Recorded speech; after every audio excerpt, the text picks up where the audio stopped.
የድሮዋ ሩታዬ ተመልሳለች። ዛሬ እንግዲህ ፍቅርን በድጋሚ ከስንት ወር ቆይታ በኋላ አመት ባልሞላ ጊዜ ውስጥ በድጋሚ መጣ። እንግዲህ ሲጥ ልታደርጋት ነበረ። አብርሃም ሮጦ አገላገላት። በዚህ አጋጣሚ ሄርሚና ሩቲ እንግዲህ ያው ገጥመዋል።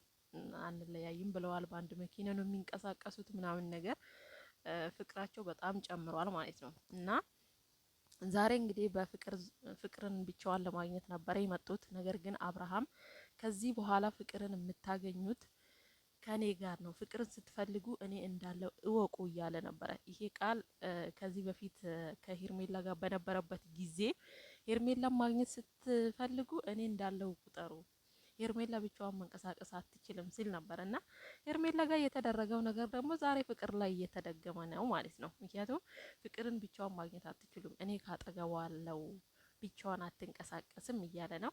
እነሱ ደግሞ እንግዲህ ስማችንን ባልሆነ ባልዋልንበት ቦታ ስማችንን እያጠፋች ነው። ለምንድን ነው የእኛን ስም የምታጠፋው? ለምንድን ነው የራሷን ህይወት ማትኖረው? እያሉ እንግዲህ ሁለቱም በንዴት ነው የመጡት። እሷም ደግሞ ስራዋን ስለምታውቅ አብርሽን አስከትላ መጣች። በዚህ አጋጣሚ አብርሽ ትንሽ ራቅ ብሎ ቢኖር ኖሮ ፍቅር ዛሬ አልቆልሽ ነበረ። ለሁለት እንግዲህ ሲጥ ነበር የሚያደርጉሽ እና ዛሬ እንግዲህ ሩቲም ሄርሜላም በጣም ተናደዋል። ነገር ግን ብትተውት፣ የምሬን ነው ብትተውት ማለት ለትንሽ ጊዜ በቃ ረጅም ጊዜ እንኳን ባይሆን ለሳምንት አብርሃምን ማግኘትም ሆነ ከሱ ጋር ቪዲዮም ሆነ የፈለገ ነገር በቃ የሆነ ነገር ብቻ ከሱ ብትርቁ ሁለታችሁም ሄርሜላም ሩታም ስልክም ይሁን በቪዲዮም በማንኛውም መንገድ ከአብርሃም ልክ ዴቭ እንዳላችሁ ማለት ነው። ዴቭ እንዳላችሁ ራሳችሁ ላይ ትኩረት አድርጋችሁ የራሳችሁን ቪዲዮ እየሰራችሁ ለሳምንት ከአብርሃም ብትርቁ አብርሃም ማን እንደሆነ ታገኙታላችሁ። እውነት ለመናገር በዚህ ልክማ እልህ ተጋብታችሁ ቀን በቀን እለት በእለት እየተደዋወላችሁ ፍቅርን እናግኝ አብርሃምን እናግኝ ካላችሁ ጭራሽ እሱ እንደ ተፈላጊነት ነው ራሱን የሚቆጥረው ማለት ነው። ስለዚህ እናንተ ደግሞ ሰዎች ደግሞ ስለ ፍቅር እንደዚህ ብላለች፣ ፍቅር ያንቺን የሄርሜላን እና የሩታን ስም እያጠፋች ነው ብሎ እናንተ ጋር መጥተው ለእናንተ ወሬ የሚያወሩት እናንተ አብርሃምን እንድትከተሉ የሚያደርጉ ሰዎች ናቸው።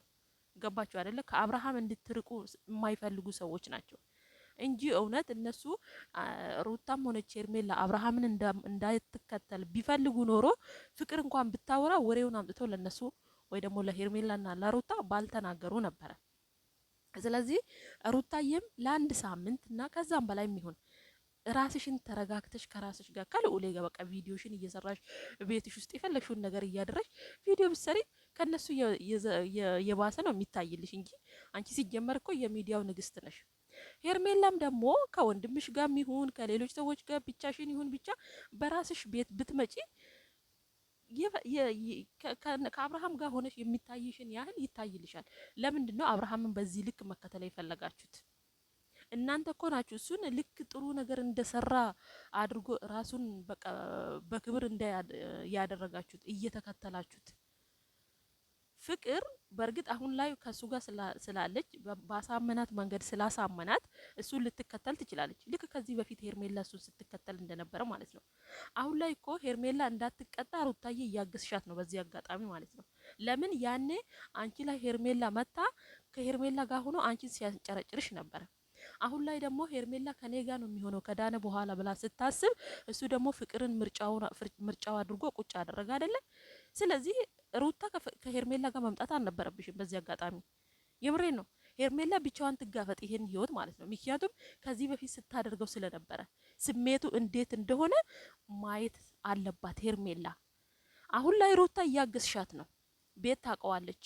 ምክንያቱም ሁለታችሁም እየተናደዳችሁ ነው፣ ሁለታችሁም የሆነ ስሜት እየተሰማችሁ ነው በአብርሃም ዙሪያ ማለት ነው። ነገር ግን ሩታ ደግሞ ከዚህ በፊት ስለምታውቂው ይሄን ህይወት በተደጋጋሚ በህይወትሽ አብርሃም ብዙ ሴቶችን ስላመላለሰ ላንቺ ምንም ነገር ነው። ለሄርሜላ ግን የመጀመሪያ ጊዜዋ ነው። ስለዚህ ከሄርሜላ ራቅ ብለሽ ሄርሜላን ብቻዋን ብትተይ ቅጣቷን ታገኝ ነበረ። አሁን ላይ አብርሃም ፍቅርን ትቶ ቢመጣ ሄርሜላ ነው ሩታን ነው የሚመርጠው? አልገባኝም ጋይስ እኔ። ስለዚህ ሩታዬ አሁን ላይ እየደገሻት ያለሽው ሄርሜላ እንዳትጎዳ፣ እኔ ተጎድቻለሁ ሄርሜላ እንዳትጎዳ እያልሽ ነው። ይሄ ደግሞ ሄርሜላ እንድትማርበት አያደርጋትም። እንድትማርበትና ምን ቦታ እንደገባች ማወቅ ያለባት ብቻዋን ሆና ይሄንን ህይወት ስትጋፈጥ ነበረ አይደል ጋይስ? እንደዛ ነው የሚሰማኝ ማለት ነውና በዛሬው እንግዲህ አብርሃም አገላግሏታል። ከዚህ በኋላ እናገኝሻለን ሲጥ ነው ማደርግሽ ብላታለች። ሩታ እንግዲህ ተመልሳለች፣ ጀግኒት፣ እኛ የምናውቃት የድሮዋ ሩታ።